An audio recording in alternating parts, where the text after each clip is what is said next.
एक जंगल में एक बंदर रहता था। वो एक दिन जामुन खाना गयो तो वहाँ जामुन खाई रहो थो। एक मंगर आयो वैसे उन्हें बोलियो भाई मके जामुन खवाड़ा कर।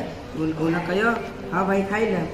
तू कहो भाई तक एक बात बताऊँ क्यों क्यों खाई गो भाई। उन्हें कहो भाई मार घरवाली ने मार बालक भूखा थे। तो हाँ भाई ले जानी तो केला पांटा मुने जामुन दियो।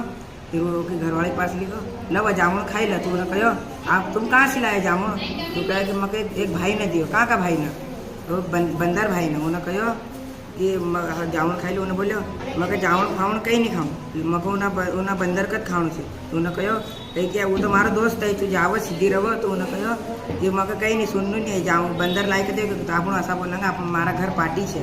उन्हें कहो कि हाँ हाँ कही दूँगा। तो फिर गए वहाँ गायला जैसे गए। उन्हें कहो भाई तू भाई हमारे यहाँ पार्टी से शाम को तक लेना आऊँगा। तो उन्हें कहो भाई फिर वो लेना गए। तो उन्हें बोले भाई तक एक बात बताऊँ